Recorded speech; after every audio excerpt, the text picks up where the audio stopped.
If you're 41 and haven't invested a single dollar yet, here's a number that might surprise you. Someone who starts investing at 41 and invests consistently for 25 years can still end up with more money than someone who started in their 20s and stopped contributing early. That's not a typo, it's math. And by the end of this video, you'll understand exactly why starting late isn't the disaster most people assume it is, what real advantages come with starting later, and what actually determines whether you end up wealthy or worried. Welcome to Money with Martin, where we explain investing concepts in a simple way. But first, a quick disclaimer. This is not financial advice. Let's start with the myth that ruins more financial futures than any market crash ever has. The idea that if you didn't start investing in your 20s, you missed your window. That belief alone stops more 40-somethings from investing than any economic downturn. Here's the problem with it. It's based on a half-truth. Yes, time in the market matters. Compounding rewards early starters. Nobody's denying that. But the story usually stops there, and it skips the part that actually matters most for someone starting today. Compounding isn't just about how many years you invest. It's about how consistently you invest and how much you invest. Someone who starts at 41 and puts money in every single month for 25 years until age 66 is still investing through one of the most powerful stretches of compounding available.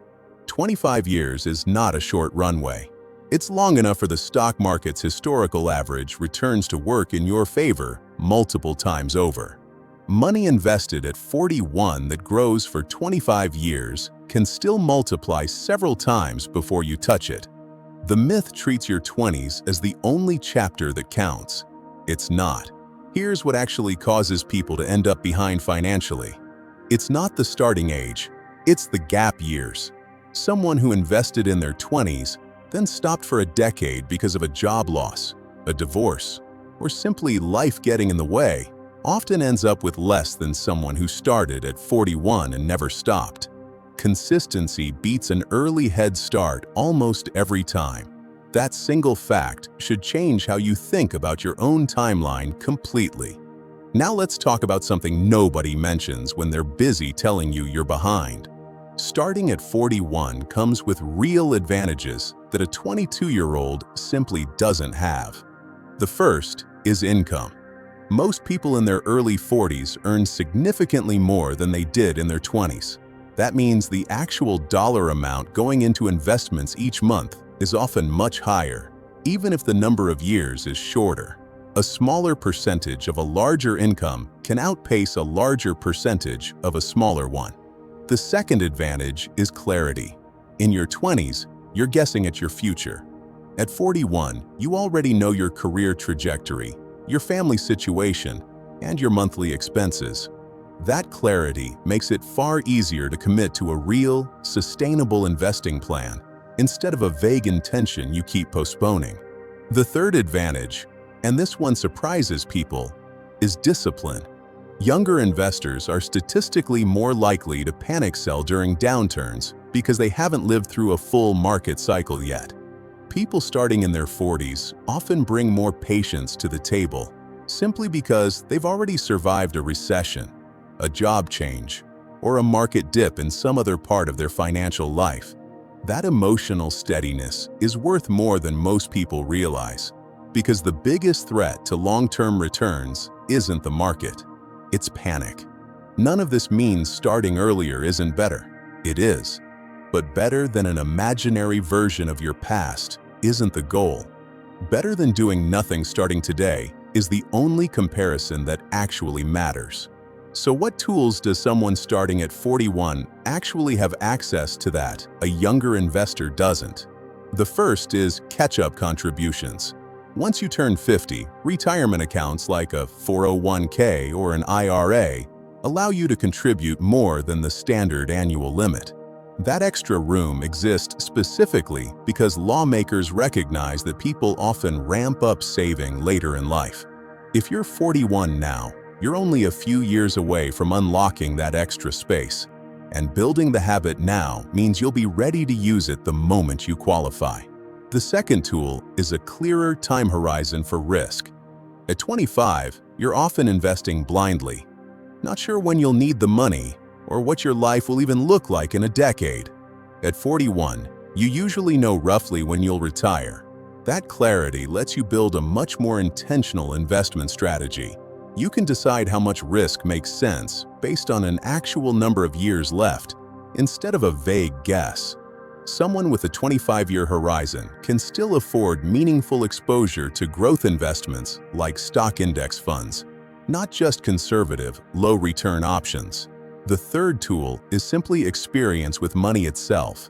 By 41, most people have already made financial mistakes, and mistakes teach faster than any article or video ever could. That means the decisions you make now tend to be more informed. You're less likely to chase a hot stock tip or panic during a downturn, because you've already seen how those stories usually end. But here's the question that actually matters more than any of this. If starting age isn't the deciding factor, what is?